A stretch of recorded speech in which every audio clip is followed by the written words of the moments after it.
जैसा कि आप सभी को मालूम है। नमस्कार सर। नमस्कार। आज नमस्ते सर। हमारी ये वर्कशॉप गुड मॉर्निंग सर। संपन्न हो रही है और जो हमारा विषय था कुंडली का एकादश भाव।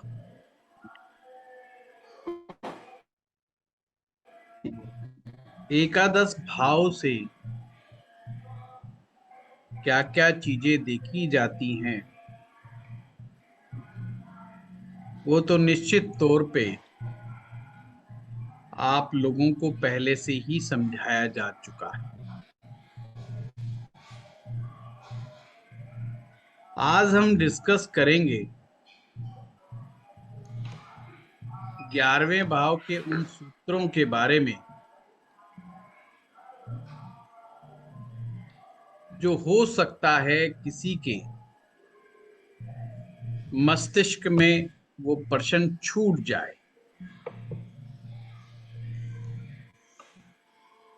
तो 11वें भाव के बारे में अक्सर दो बातें हमेशा होती है और कभी हम उसे बहुत ज्यादा पॉजिटिव लेते हैं और कभी हम उन्हें बहुत ज्यादा नेगेटिव लेते हैं। जब हम सुनते हैं कि 11वां भाव लाभ भाव है तो मन प्रसन्न हो जाता है। फिर जब हम सुनते हैं 11वां भाव बाधक भी हो सकता है तो फिर हम कंफ्यूज होते हैं। जब हम सुनते हैं कि 11वां भाव बाधक तो नहीं बना पर ये पापक जरूर है, हेलो।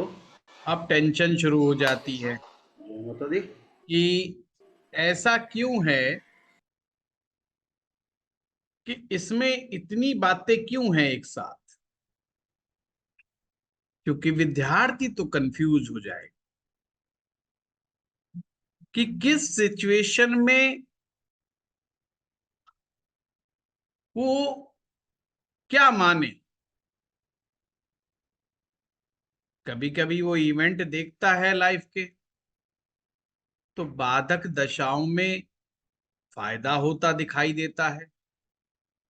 कभी कभी बाधक दशाएं बहुत बहुत परेशानी वाली आके निकलती हैं तो उसको लगता है दोनों ही बातें हैं। कंफ्यूजन तो फिर भी ही बना हुआ है। ये कंफ्यूजन क्यों बनता है? जब तक हम सूत्र के रूट कॉज में नहीं जाते तो ये लगातार इस विषय में हमारा कंफ्यूजन बना ही रहता है। तो पहले मैं आप लोगों से ही समझना चाहता कि आप लोग 11वें भाव के बारे में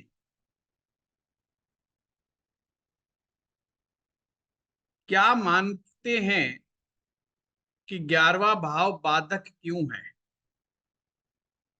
तो आप में से कोई अगर आंसर देना चाहे तो मोस्ट वेलकम। आप में से कोई हैंड रेज करना चाहे ताकि, क्योंकि अभी अभी आपने वर्कशॉप पूरा किया है तो इससे हमें भी पता लगेगा कि अभी कितना क्लैरिटी है। कोई बात नहीं, सही बोलो गलत बोलो। हाँ दीपा जी बताइए। सर ये रूल हमने पढ़ा है कि चर राशि अगर होगी 1 4 7 10 लगन। तो चर लगन, सॉरी। हाँ, जी चर लगन होगा तो मतलब आपका 11वां भाव बाधक के रूप में काम करेगा। बिल्कुल। Depending upon other circumstances also, मतलब लेकिन बाधक की तरह काम करेगा ये।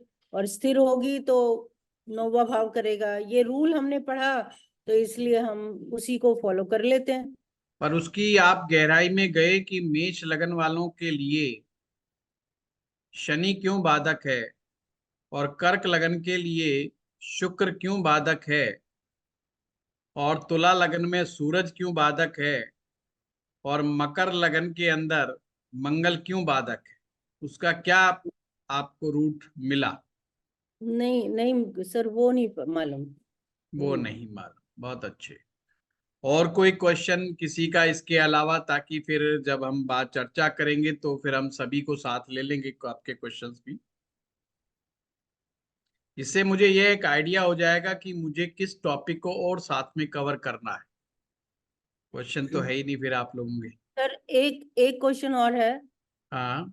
उसका वो ये है कि गोचर में जब हम बात करते हैं, कोई भी गोचर के लिए बात करते हैं, तो उसमें वो होता है कि ये सभी भावों के लिए अच्छा है। जनरली सभी ग्रहों के लिए बोला जाता है, ये इसमें 11वें में सभी भाव अच्छे हैं, मतलब सभी ग्रह अच्छे माने जाते हैं, मोरलेस, एक को छोड़ के, किसी एक ग्रह की बात है सिर्फ। तो अच्छा। वो चीज का फिर थोड़ा सा वहां पर वो हो जाता है, कंफ्यूजन आ जाता है कि भाई जब सभी में अच्छा है तो इसको पापत्व वाला भाव क्यों कहा, और कैसे, मतलब। बहुत बढ़िया। इसे भी कवर करेंगे। सर यहाँ पर भावतम को के सूत्र को हम लेंगे, हम्म। बिकॉज हर घर का 12th, हर घर से पिछड़ा घर का 12th होता है। हम्म। तो उस सूत्र को लेंगे कि ये किसके लिए पापक है और किसके लिए नहीं, 12वें का पापक। क्या बताया पासी जी आपने? जैसे मतलब कहाँ बैठा है भाव उसका, जो जो भी यहाँ पर बैठा हुआ ग्रह है वो किस भाव का स्वामी है। अच्छा। इट में बी 6-8 का संबंध बना रहा हो सकता है, या हम्म। 12वें भाव का नहीं, स्वभाव। अभी तो सिर्फ भाव की बात चली है। मुद्दा ये है कि ये पापक क्यों है, मुद्दा ये है कि ये बाधक क्यों है। उसके पीछे कोई तो कारण रहा होगा कि ऋषियों ने इसे बाधक कहा। कोई तो कारण कहा होगा कि इसको पापक कहा। पापा किसने क्योंकि कहा ना सर, उससे बस क्योंकि वहीं से सॉल्यूशन भी निकलेगा। किसी की अगर हम हानि। बात रेमेडी की बात करेंगे तो जी, रेमेडी भी वहीं पर ही निकल करके आएगी, उसी के अंदर निहित है रेमेडी। हाँ। किसी के नुकसान से आपका लाभ होता है ना, आप जब किसी कमाना के चाहते हो तो नुकसान से किसी का लाभ होता है। खैर ये हमेशा जरूरी नहीं, ये हमेशा जरूरी नहीं। अगर कोई टीचर पढ़ा रहा है तो उसमें विद्यार्थी का क्या नुकसान है? हाँ, वो बेशक खुद समझे कि मेरा नुकसान है कि सुबह नहाना पड़ रहा है, धोना पड़ रहा है, उठ के जाना पड़ रहा है, टीचर को नमस्कार करना पड़ रहा है, वो नुकसान माने तो एक अलग है। पर इसमें कोई मुझे नुकसान नहीं महसूस होता। तो ये पापक और भी है क्योंकि ये छठे का छठा है, तो छठा इटसेल्फ इज खराब घर, तो ये उसका भी छठा हो गया, ये तो उसका भी इसीलिए छठा हो गया। बहुत अच्छी बात है, तो इसलिए ये पाप आ पाप आ गया गया। इसमें। पर इस भाव में भी तो कुछ ऐसा होगा, वो छठे से छठा है, वो एक अलग चीज है, पर इसमें भी तो कुछ ऐसा होगा ना जो ये इस तरह की चीज कर रहा है। भाव से भाव की स्थिति है वो तो ठीक है। हम्म। सर ये अब शनि का भाव है। अगर हम 12वें का 12वां देखें और हम्म। हम 11वें भाव का 12वां देखें तो दसम आता है। जी सर। तो दसम को तो खराब नहीं कहा गया। फिर दसम का 12वां देखे तो नवम आता है, तो हम्म। 9वें को भी खराब नहीं कहा गया। पर लगन का 12वां देखेंगे तो गड़बड़ हो गया मामला। तो राइट सर। इसका मतलब ये चीज हर एक के ऊपर अप्लाई है क्या? हम्म। अगर हर चीज में हम छठे से छठा देखें तो फिर कैसे बात बनेगी? अगर हम हम्म। 11वें से छठा देखेंगे तो चौथा आ जाएगा। हम्म। फिर चौथे भाव को पापक क्यों नहीं कहा गया? मतलब राइट। 11वां नंबर से अगर हम छठे पे चलेंगे, हम छठे से आगे 6 चल दिए 11 तक, बहुत अच्छी बात है। यहाँ पर यह सूत्र बिल्कुल सही हो गया। पर जब हम्म। छठे से आगे 6 चलेंगे तो फिर चतुर्थ आ जाएगा, राइट सर। और चतुर्थ से फिर जब 6 चलेंगे तो नवम आ जाएगा। हम्म। है ये ना? भी बात ठीक है जी। देखो चलिए सर हम शनि चलते हैं। मूल त्रिकोण राशि है, इसलिए तो नहीं कहते इसको पापत वाला। नहीं नहीं, अच्छा। मूल ओके। त्रिकोण राशि दीपा जी हाँ जी। ताकत देती है। ओके। जैसे कि मंगल की मूल त्रिकोण राशि मेष है, हाँ जी। तो और मंगल अगर मेष राशि में आ जाएगा तो ताक बल मिलेगा या कमजोर होगा? नहीं, बल मिलता है, वो तो है। और उसे पापक थोड़ी कहेंगे हम, नहीं, ये क्योंकि मूल शनि के त्रिकोण कारण। राशि में है। नहीं सर, हमें लगा शनि के कारण, मतलब नहीं, शनि। नहीं, इस अच्छा, तरीके से नहीं। Okay, sorry. देखिए, जब प्रताप जी ने आपको शुरुआत की होगी तो निश्चित रूप से एक शब्द बार बार आपके कानों में आया होगा, वो है इच्छा, डिजायर, गेन, एक्सपेक्टेड गेन, इच्छा पूर्ति का भाव, बड़ा भाई बहन, कान, हमारे सुनने का सामर्थ्य, ये सब चीजें आपने 11वें भाव से समझी। ये भाव की जो शुरुआत ही इच्छा से है, इसीलिए इच्छा पूर्ति का भाव कहा। और इच्छा एक ऐसा तत्व है जो मनुष्य को पैदाइश के साथ ही प्राप्त हो जाती है। इच्छा के साथ एक शब्द जुड़ा हुआ है जिसका नाम है इच्छा शक्ति। कोई भी जब बात आती है, कोई व्यक्ति जब कामयाब नहीं होता तो उसको कह दिया जाता है कि तुम में इच्छा शक्ति का अभाव है, तुम्हारी इच्छा शक्ति प्रबल नहीं है। इच्छा और शक्ति, अब शक्ति तो पावर है, पॉइंट समझे? इच्छा तो आपकी पावर है, इच्छा शक्ति क्या हमारे, अच्छा सा नहीं हूँ, मैं बोर हो चुकी हूँ 2 दिन से। अगर आज मुझे इच्छा खाना शक्ति, तो मार्केट से खाऊं। पासी जी म्यूट करके डांटिए लोगों को। आप म्यूट अनम्यूट रह गए थे। मैंने कहा घर पे जो डांट मारनी है म्यूट करके डांटो। तो जो इच्छा शक्ति है, क्या वो हमारी सफलता की गारंटी है? तो बहुत सारे लोग आपको ऐसे मिलेंगे जो कहेंगे साहब इच्छा भी बहुत है और इच्छा शक्ति भी बहुत है, हम जो है प्लान बनाते हैं, हम सक्सेस के प्लान बनाते हैं, हम गोल सेट करते हैं, हम टारगेट सेट करते हैं और उस प्लान के अनुसार फिर हम चलते हैं। पर पता नहीं क्या होता है कि हमारे जीवन में कोई ना कोई चीज ऐसी आ जाती है, वो प्लान धरा रह जाता है और हम उस प्लान को पूरा ही नहीं कर पाते। इसको मैं एक एग्जाम्पल से बताऊंगा। जैसे कि आप कोई काम करते हैं और आपको लगता है कि ये 1 महीने में मेरा ये काम पूरा हो जाएगा, और 30 दिन का आप एक पर डे का टास्क बना देते हैं कि आज मैं ये करूंगा, आज ये करूंगा, तो ऐसा ऐसा चलूंगा, तो मैं 30 दिन में I will complete my task. और ये बिल्कुल कैलकुलेटेड है, जिसमें आपने ना तो बढ़ाया ना घटाया, मतलब ये आपको लगता है कि 100% ये डुएबल है, हो सकता है। परंतु पता चला अचानक से आप बीमार हो गए, 5-7 दिन काम किया और हालत ऐसी हो गई कि आप अपना टास्क करने में मामला ही गड़बड़ा गया। तो फिर हम कहते हैं यार ये तो मामला सारा का सारा अधूरा रह गया। अब यहां पर इच्छा शक्ति भी है, इच्छा भी है और इच्छा शक्ति भी है, पर काम पूरा नहीं हो रहा। इच्छा शक्ति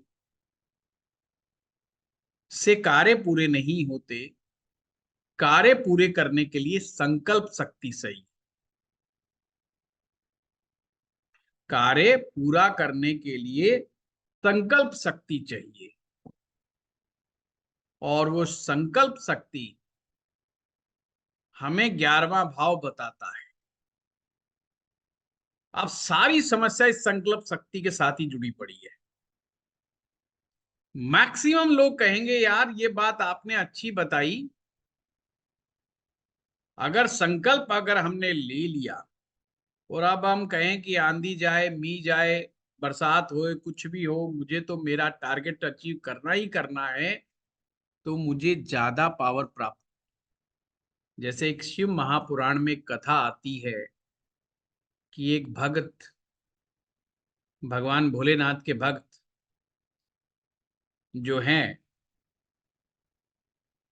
किसी बात को लेकर के भगवान शिव से नाराज हो, पूजा करते थे, नाराज हो गए, अच्छा परिणाम प्राप्त नहीं हुआ, किसी भी कारण से नाराज हो गए, क्योंकि मनुष्य का कोई भरोसा नहीं, वो किस बात से नाराज हो जाए, वो आप नहीं समझ पाएंगे। और उन्होंने कहा कि अब तक तो मैं बड़े बड़े अच्छे अच्छे आइटम भगवान शिव आपको अर्पित करता था, दूध फूल, बढ़िया बढ़िया आइटम, आज के बाद तो मैं कोई आइटम नहीं आपको दूंगा, उल्टा एक जूता मैं रोज मारने आऊंगा, मंदिर में जाऊंगा और शिवलिंग के ऊपर एक जूता लगा के आऊंगा, ताकि आपको भी पता लगे कि भाई मेरा काम नहीं किया तो इसका क्या मतलब है, रिजल्ट तो दिया नहीं, उल्टा कर दिया मेरा। तो कहते हैं उसने वो संकल्प शक्ति ठान ली, तो रोज आता था, वही शिवलिंग को मारता था, रोज जाके चला जाता था, नमस्कार नमस्कार, अब काम खराब हो गया, अब मामला एनिमिटी का हो गया है। कुछ दिन चलता रहा चलता रहा चलता रहा, डेली आता रहा, वही एक प्रोसेस चलता रहा। तो भगवान शिव और पार्वती की जब वार्तालाप हुई, तो भगवान शिव ने मां पार्वती से कहा कि अब समय आ गया, इसको दर्शन देने पड़ेंगे। मां बोली, अरे ये महापापी आदमी, इसको दर्शन, ये क्या मतलब है? बोला नहीं, अब इसका नियम जो है पूरा होता जा रहा है, अब ये मेरे मंदिर में आ रहा है, तो एक नियम है कि इतने दिन आएगा तो इतना होगा। तो उन्होंने कहा ये तो बहुत गलत बात है, इसकी परीक्षा लेनी चाहिए। बोला हाँ, परीक्षा जरूर ले।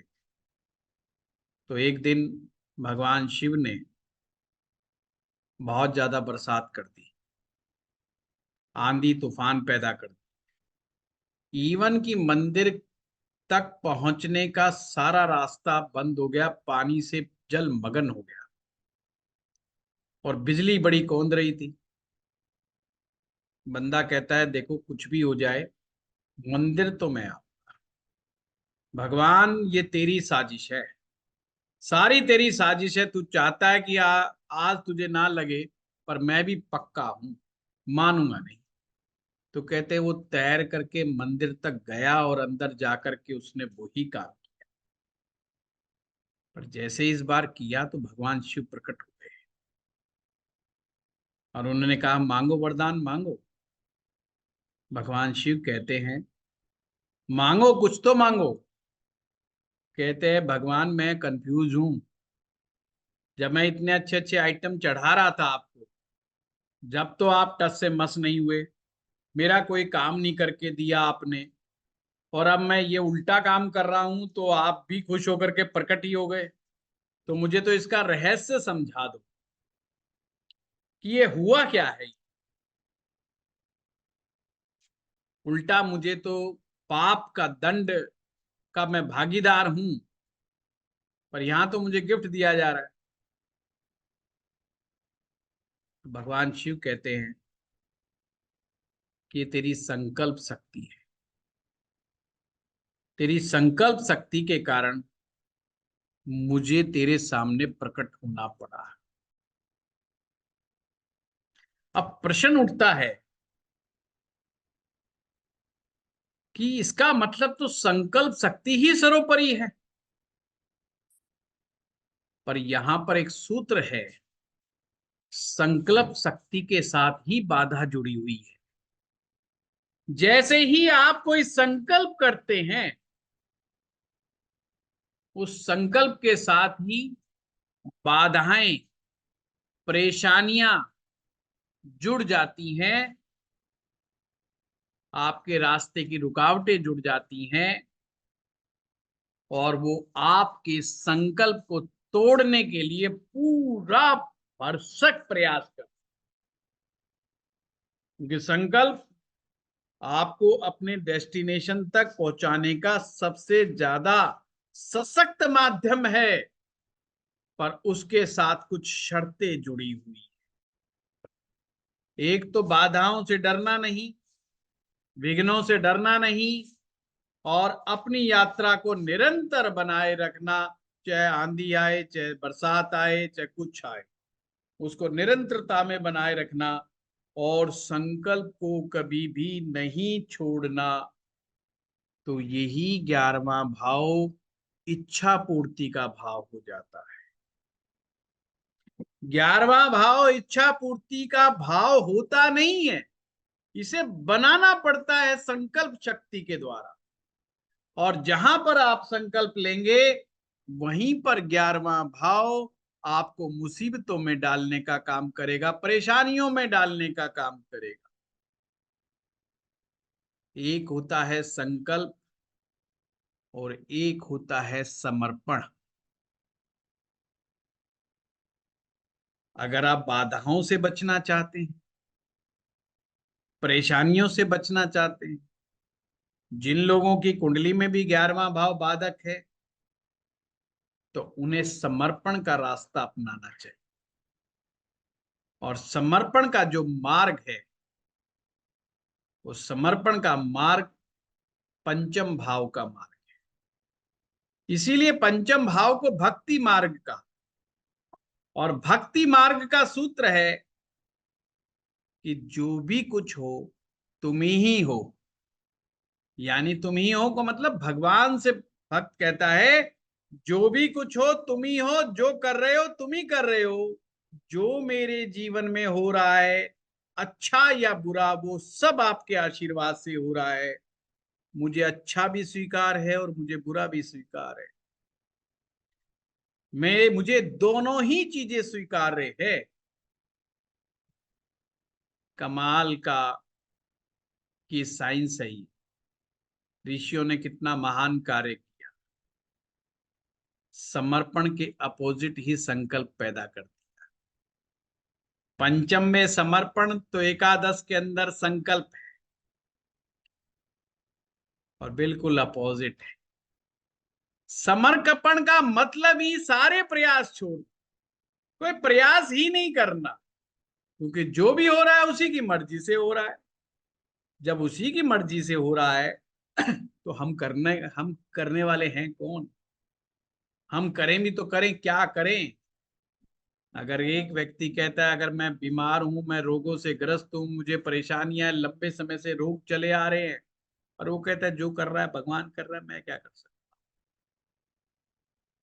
उसने तुरंत भगवान पर डाल रखा है। आप जान के हैरान होंगे कि उसकी बीमारी कम पड़ने लग जाएगी। बीमारी धीरे धीरे पीड़ा ही नहीं पहुंचाएगी। जब भी देखो पति पत्नी का झगड़ा होता है ना, और पति पत्नी के झगड़े में अगर उसको सास ससुर जेठ ननद कोई सा भी एक पार्टी मिल जाए ना, तो महिला को बड़ा आनंद आता है। बोला हमारे पति पत्नी में कोई झगड़ा नहीं है जी, ये जो सास है ना ये ठीक नहीं है, बस हम तो बिल्कुल दोनों फिट है, हमारा कोई प्रॉब्लम नहीं है। तो क्या हुआ, गुस्सा शांत है उसका। किसके प्रति? हस्बैंड के प्रति। अब हस्बैंड के प्रति गुस्सा नहीं आ रहा, तो ये मान रही है जो करवा रही है सास ही करवा रही है, पति तो बहुत अच्छा है, तो यार रिलेशन बिगड़ेगा नहीं। और अगर उसको ये भनक लग जाए ये तो पति ही निकम्मा है, तो सोचिए रिलेशन का क्या हो। रिलेशन अच्छा होगा या बेकार होगा या बुरा हो जाएगा? बस सारा खेल 11वें भाव में यहीं पर छुपा हुआ है। 11वां भाव जब तक आप में इच्छा है, इच्छा यानी कि एक्सपेक्टेशन, आपको दुख मिलेगा, क्योंकि इच्छा ही पाप है। इच्छा ही पाप है। भगवान बुद्ध कहते हैं समस्त दुखों का कारण ही इच्छा है। समस्त दुखों का कारण ही इच्छा है।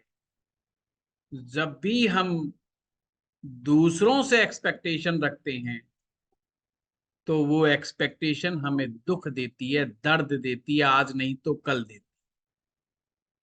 और अगर हम इच्छाओं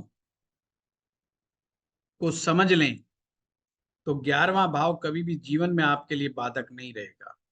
वो आपके लिए आनंद बन जाएगा, वो आपके लिए लाभ बन जाएगा।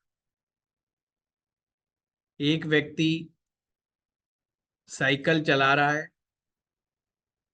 तेजी से हवा चलने लगी, उसने तुरंत साइकिल को उस दिशा में मोड़ दिया जिस तरफ हवा चल रही।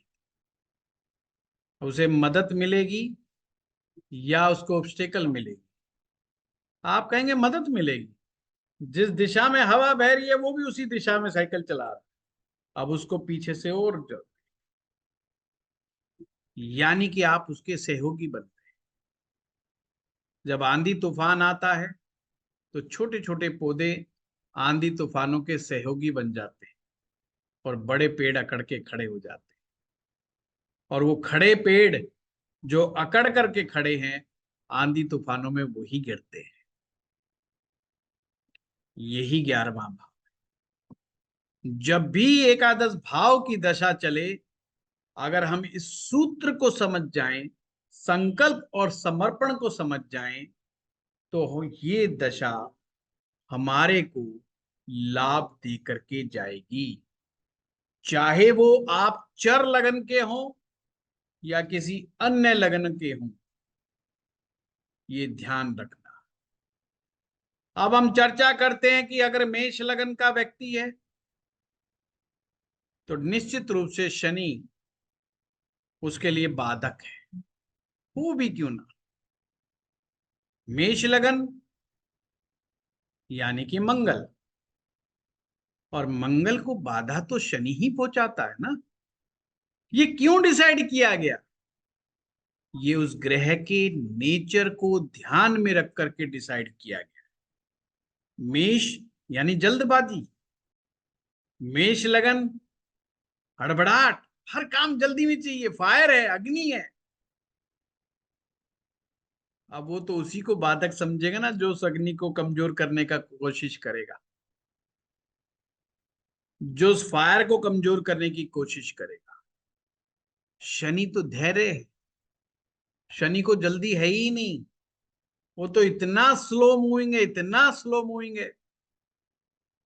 और मंगल कहता है मुझे तो रुकना ही नहीं। अगर आप चर लगन की डेफिनेशन देखें तो क्या बता, जो सदैव चलायमान है, जो कभी भी रुकने में बिलीव नहीं करता। उसको लगता है कि मैं रुक गया तो मेरी मृत्यु निश्चित है, इसलिए दौड़ता रहे, तू दौड़ता रहे। जितनी तेजी से तू मूव करेगा उतना ही ज्यादा तू सफलता हासिल करेगा, उतना ही ज्यादा जीवन में आगे बढ़ेगा, उतना ही तू जीवन में जिंदा रहेगा। और शनि कहता धीरे धीरे सांस लेते रहो, एक स्थान पे आराम से पड़े रहो। भी जल्दी क्या है, धीरे धीरे चलते हैं ना, कछुआ चाल, धीरे धीरे चल रहा है, धीरे धीरे सांस ले रहा है।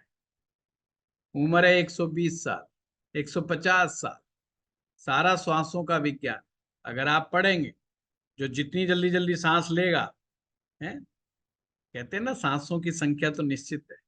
अब तुमने जल्दी जल्दी ले ली, तुम जल्दी जल्दी हो गया, आ जाओ, इतनी संख्या थी, बस आ जाओ ऊपर, हो गया आपका पूरा। जो धीरे धीरे लेगा लंबा जाएगा। शनि को धीरे धीरे लेना है, मंगल को बहुत तेज लेना है। इसलिए मंगल वाला आदमी जिम में जाता है, अखाड़े में जाता है, बॉक्सिंग लड़ता है, एक्सरसाइज करता है, दौड़ता है, भागता है। तो शनि तो उसका खिलाफ है ही ना, शनि तो उसके कार्य की रुकावट है ही ना। बाधक का मतलब कौन?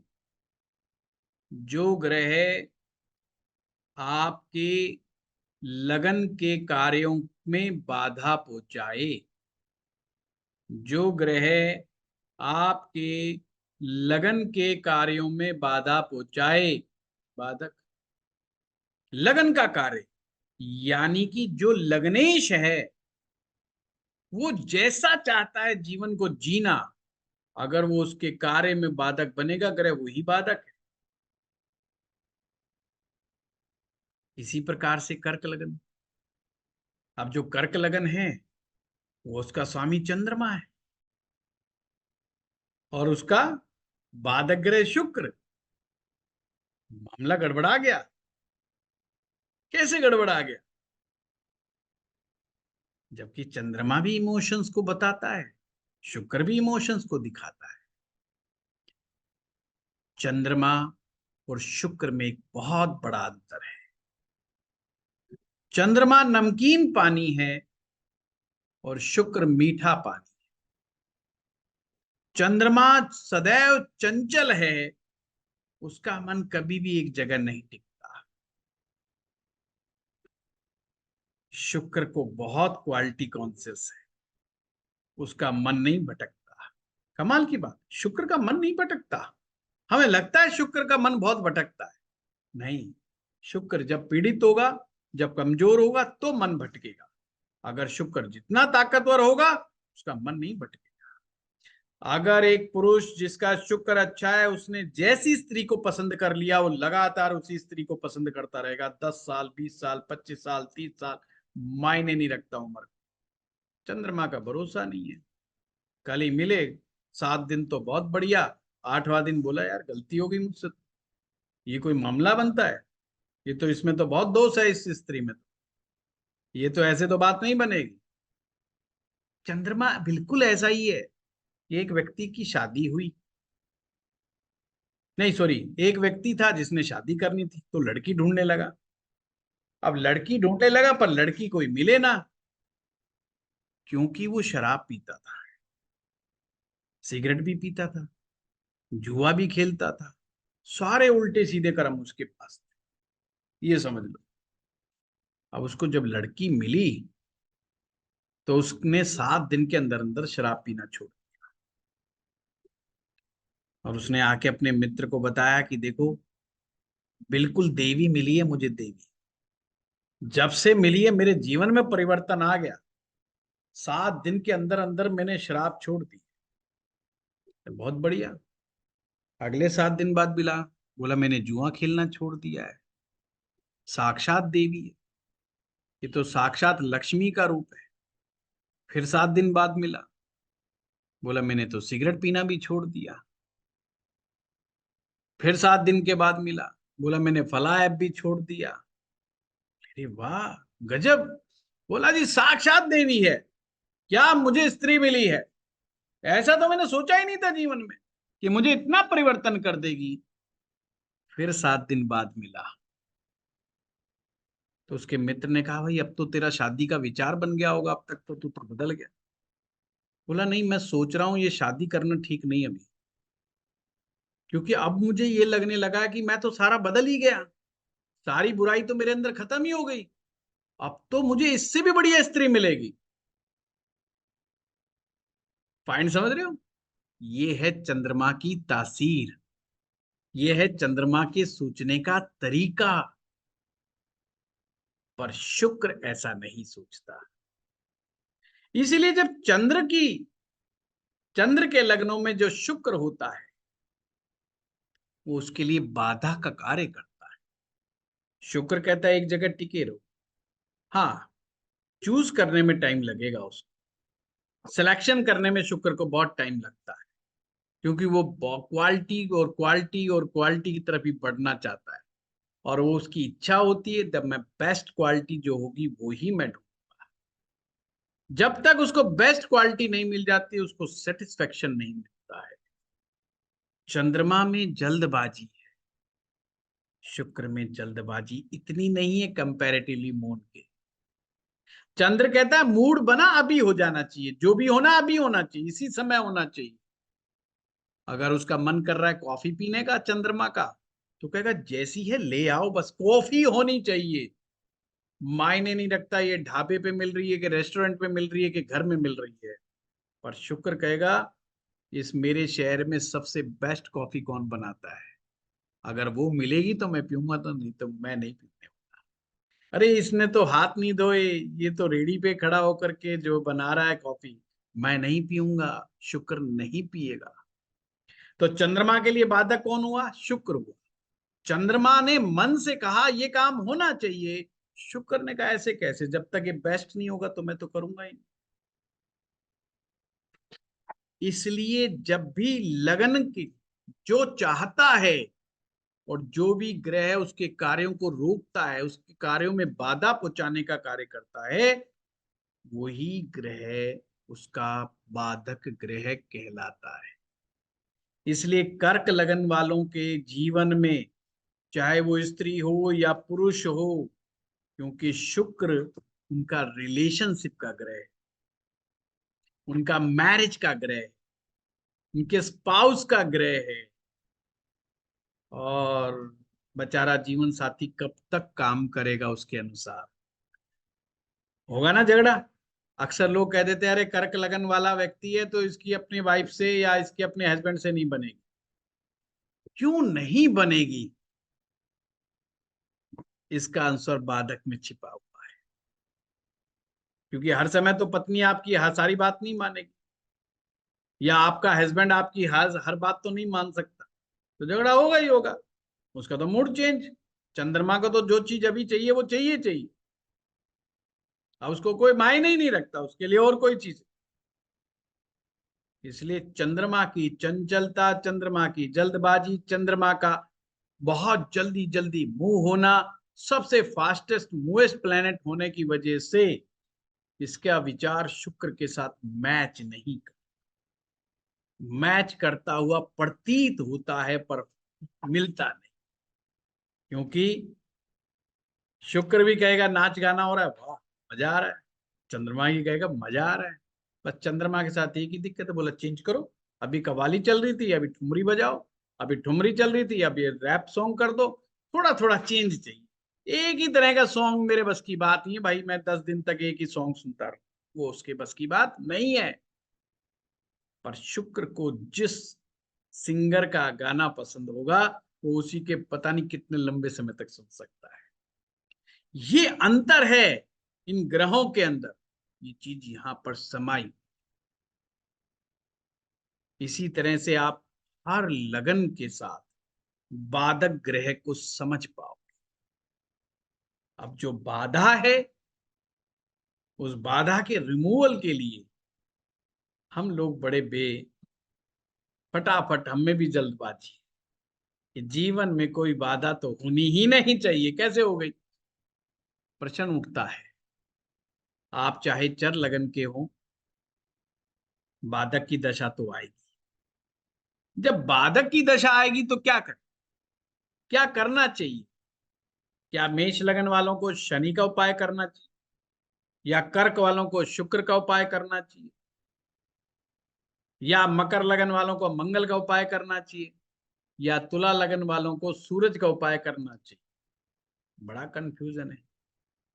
हम यहाँ पर मैक्सिमम एस्ट्रोलॉजर एक गलती खा जाते हैं कि हम ग्रह का तो उपाय बता देते हैं कि तुला लगन है तो सूरज का उपाय कर लो, इसका दान कर लो, पुण्य कर लो, क्योंकि आपको दशा चल रही है और दशा में आपको प्रॉब्लम्स आ रही हैं, आपको दिक्कतें आ रही हैं, आपकी हेल्थ बिगड़ रही है, आपका ये बिगड़ रहा है, आपका वो बिगड़ रहा है, पर हमें कंप्लीट सॉल्यूशन नहीं मिल रहा उस दशा में।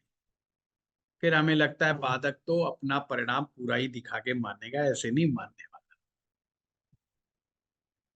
वहां पर हम एक गलती खा गए। बाधाओं के निवारण के लिए हमारे ऋषि मुनियों ने एक देवता को रखा है हमारे। उन देवता का क्या नाम? कौन है विघ्न विनाशक? गणपति जी। गणपति जी। कौन है ऑब्स्टिकल रिमूवर? कहते हैं ना ऑब्स्टिकल विघ्नहर्ता। रिमूवर, विघ्न हरता, विघ्नहर्ता। गजानन भगवान। जब भी बाधकेश की दशा लगे, गणपति जी का उपाय जरूर सुझाइए। और अगर दशा बड़ी है, जैसे कभी कभी महादशा लग जाती है, अब कर्क लगन वालों के लिए शुक्र की महादशा लग जाएगी तो पूरे 20 साल आएगी। अब ये मामला 6 महीने साल भर का थोड़ी है। तो उसको क्या करना चाहिए? उनको कुछ चीजों के बारे में समझाना होगा, उन्हें गणपति जी की साधना के बारे में बताना पड़ेगा। ऐसा व्यक्ति जितनी ज्यादा गणपति जी की साधना करेगा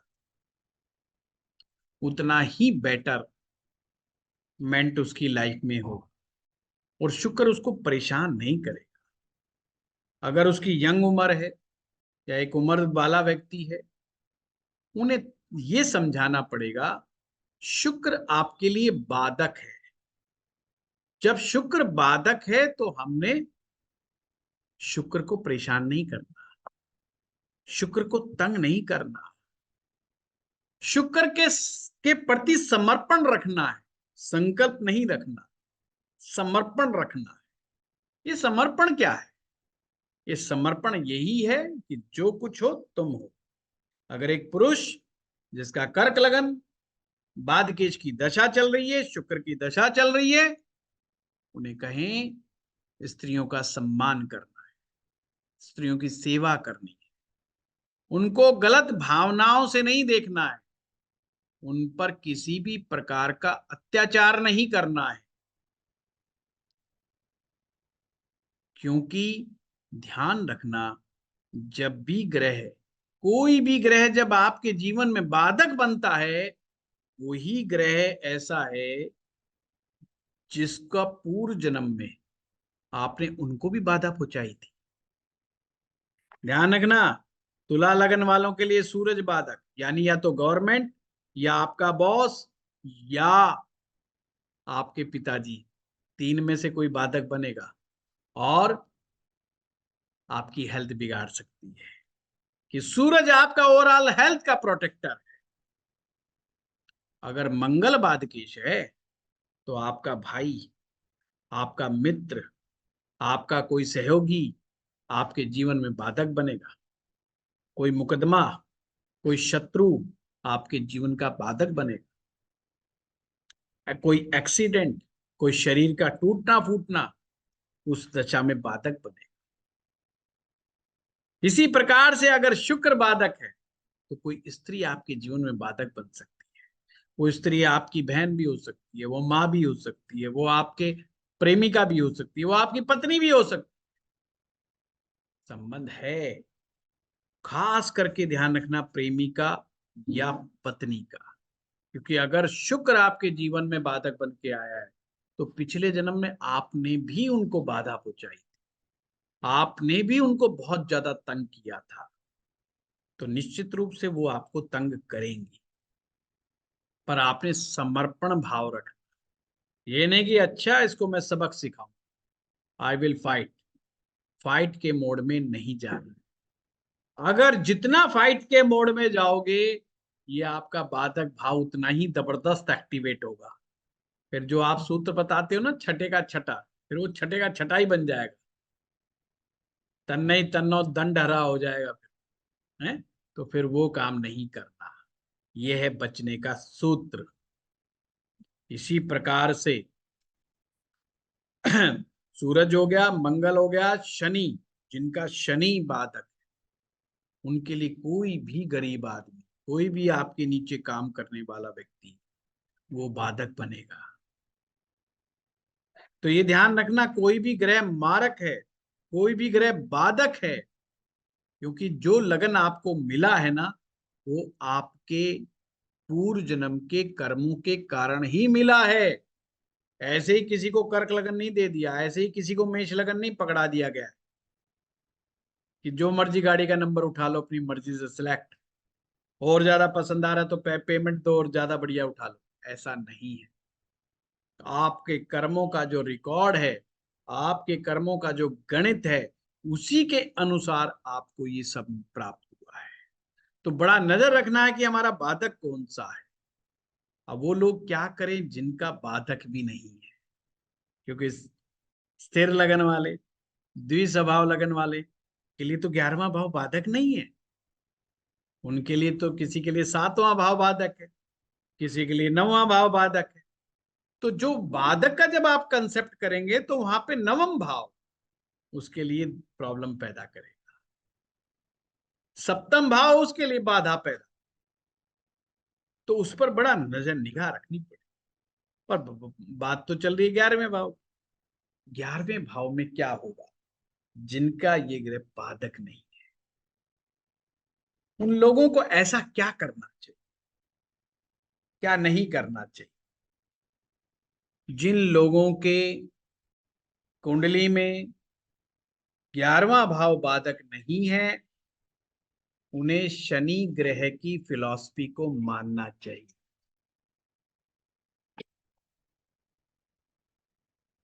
अगर आपको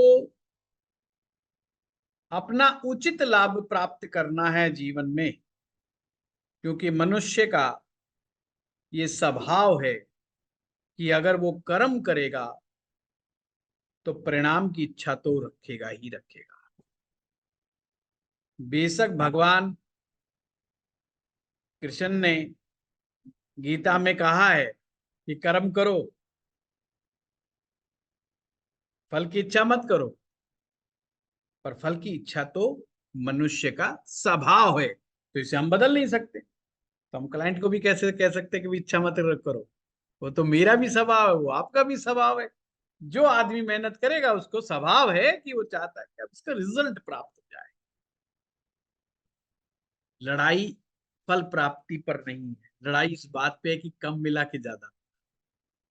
सारी लड़ाई इस बात पे।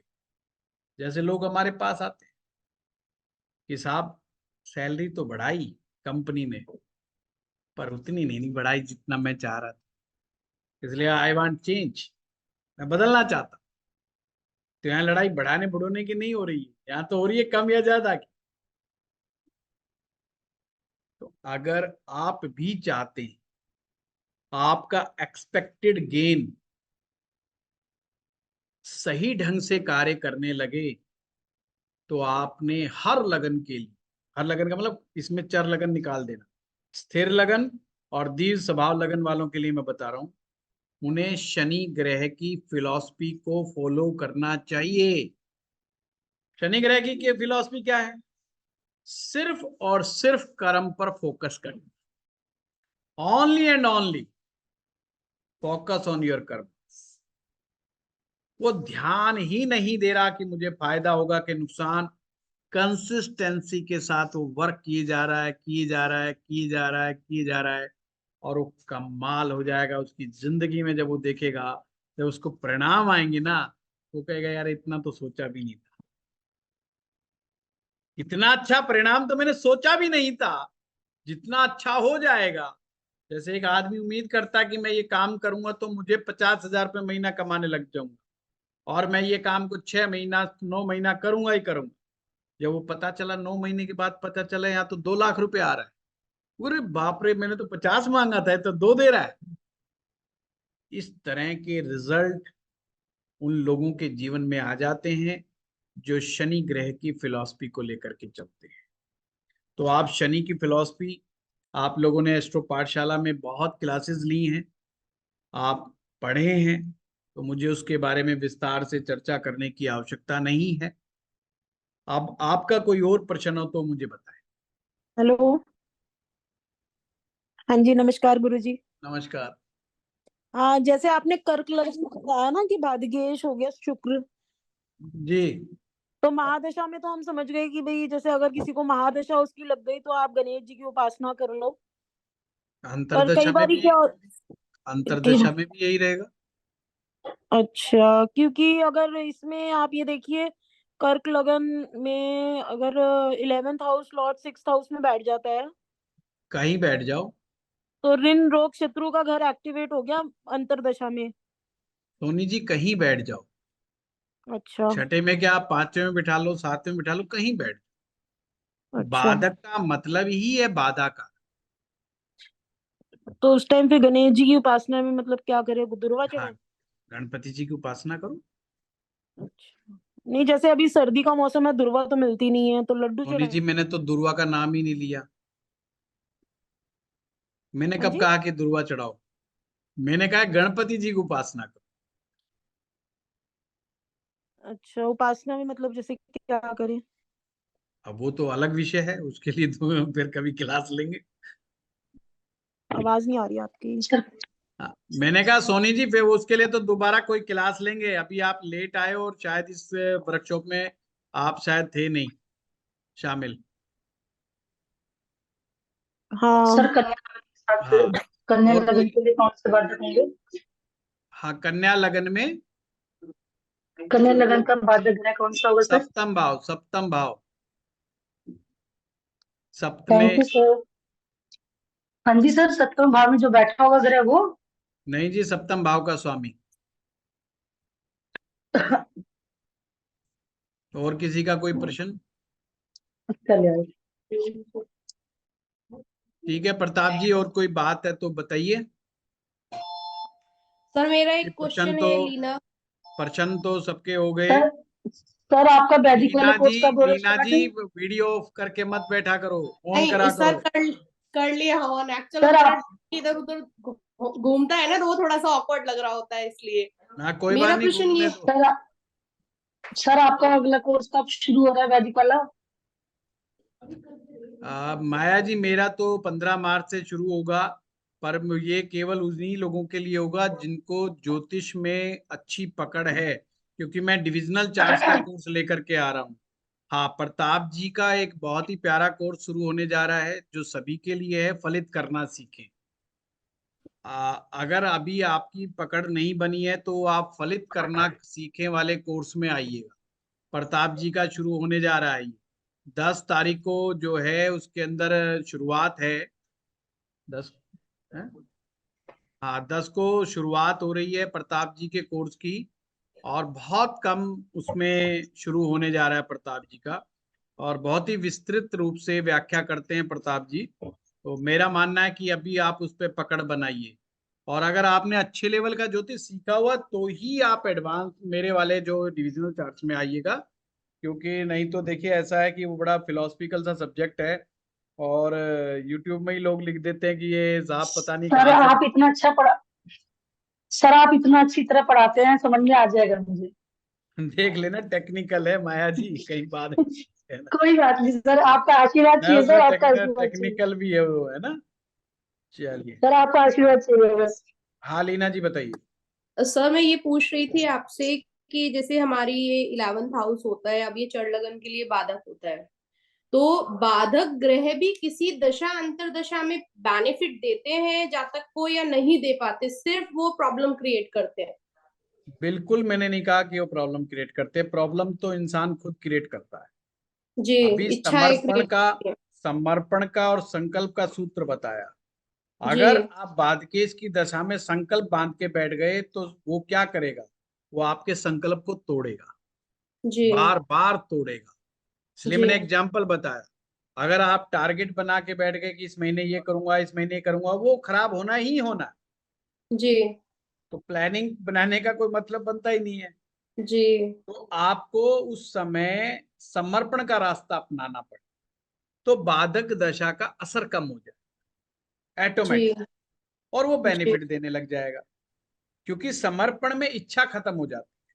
जब जी इच्छा ही खत्म होगी तो 11वें का वो खत्म कर दिया ना आपने, नेगेटिव एसेंस।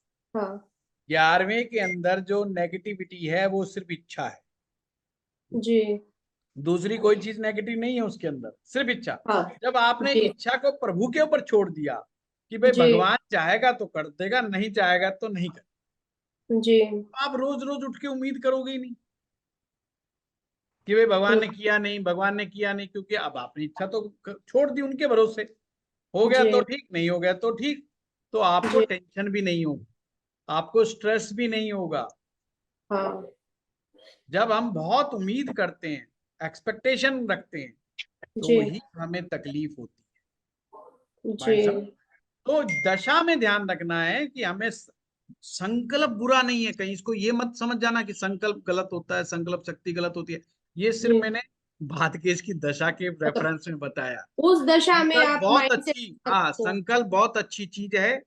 हाँ, इच्छा शक्ति के चक्कर में मत पड़ो।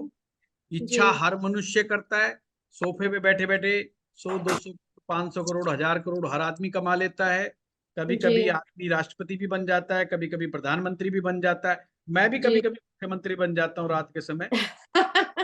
सुबह बीवी कहती है चाय लेनी है नहीं लेनी है, फिर समझ में आता है, मैं कहता हूँ मेरा व्हाइट ड्रेस वाला बंदा कहाँ गया, बोला वो था ही कब। जब पता चलता है यार अभी तो हम गुड़गांव में बैठे हैं। तो जी कहने का मतलब वो इच्छा है अलग चीज है, संकल्प शक्ति वो बहुत जी अच्छी चीज है, पर उसे लगन की दशा में अप्लाई करो। देखना, संकल्प का सबसे ज्यादा अच्छा असर लगन की दशा में मिलता है, दशम जी की दशा में बहुत अच्छे। ये दो भाव की दशा है, वो दशा खराब मत जाने दो।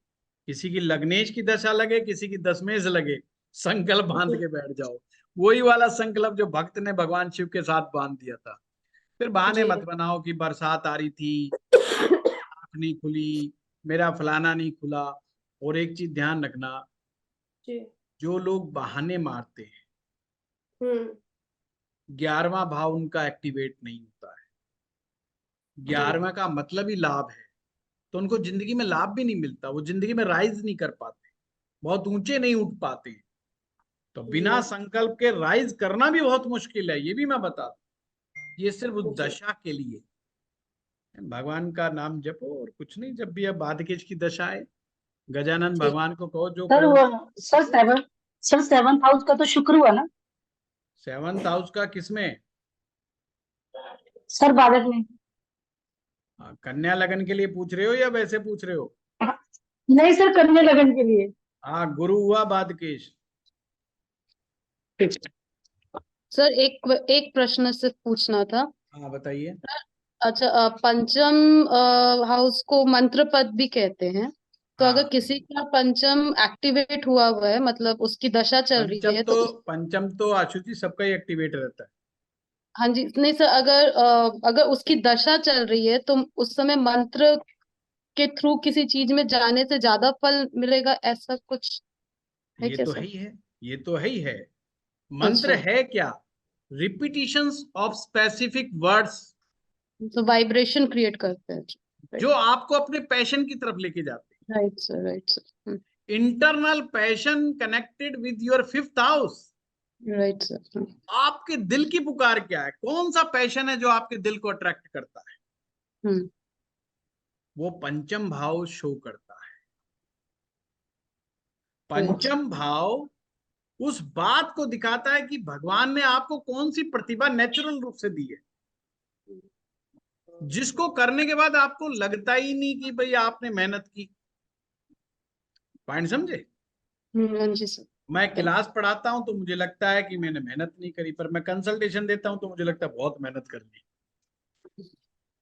क्योंकि वो पढ़ाना मेरा इंटरनल पैशन, वो मुझे मेरी ऊर्जा को नहीं छीनता है। हम्म, उसके अलावा कोई और काम दे दोगे तो मुझे लगेगा बहुत मेहनत कर ली। That's a 5th house. पंचम भाव बार बार जिस काम को करने के बाद आनंद की अनुभूति हो, वो पंचम है। अच्छा, प्रेम एक बार चाहिए कि 2 बार चाहिए कि 10 बार चाहिए? कोई क्वांटिटी फिक्स की है किसी ने? जीवन में कितनी बार चाहिए? यार एक ही आदमी से, मैं ये नहीं कह रहा 10-12 से, एक ही आदमी कितनी बार चाहिए? तो आप कहेंगे हमेशा, रोज चाहिए, तो बार बार हमेशा चाहिए, चाहिए। हाँ, इसका कोटा फुल नहीं होना चाहिए, ये चलता रहना चाहिए। ये है पंचम, जिसको बार बार करने पर आनंद की अनुभूति हो, वो पंचम है। इसीलिए मंत्र क्या है? बार बार एक शब्द को जितना रिपीट करते हैं, उतनी ज्यादा आनंद की अनुभूति हो। ये वो मंत्र भाव है, और वो आपको तकलीफों से बाहर निकालता है, दुखों से बाहर निकालता है। जब भी इंसान अपने पैशन को फॉलो करता है, उसके दुख तिरोहित हो जाते हैं, मतलब दुख कम होने लग जाते हैं, right. परेशानियां कम होने लग जाती। इसलिए पंचम भाव को मंत्र कहा है, और मंत्र का एक मतलब सलाह भी होता है,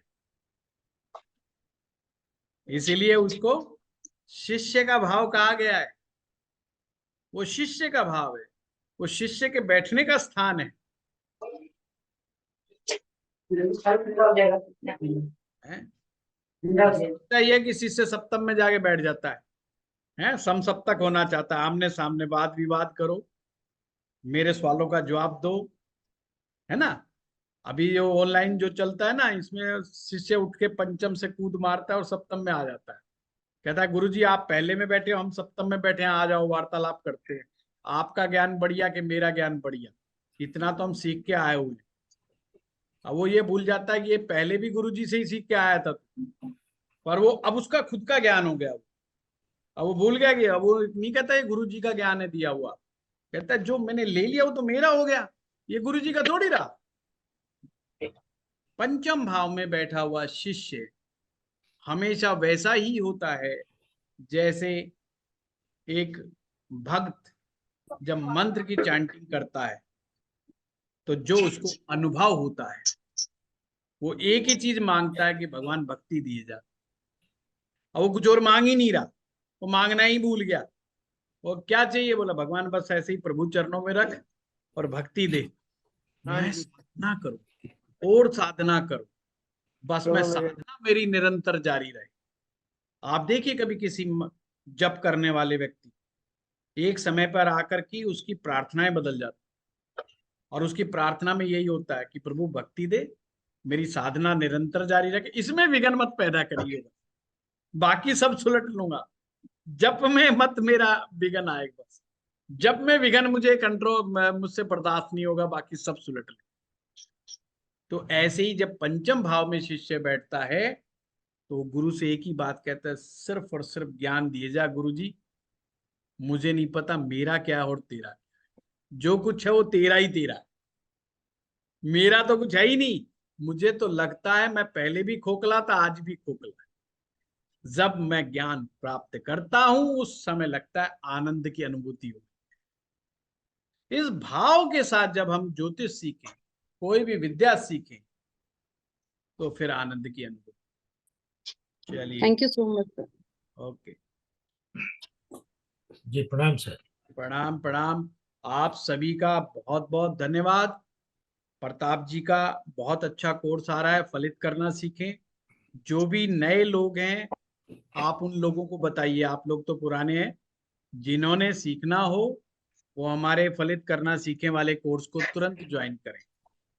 और ये इसकी शुरुआत हो चुकी है, काफी लोगों ने इंटरेस्ट शो किया है, तो आप लोग भी चाहें तो अपने जो सहयोगी हैं, अपने जो मित्र हैं, अपने रिलेटिव हैं जो ज्योतिष अच्छे तरह से सीखना चाहते हैं, कहीं पर और भी जगह सीख रहे हैं पर कंफ्यूज हैं, उनको समझ में नहीं आ रहा, तो वो उनको भी आप जरूर सजेशन।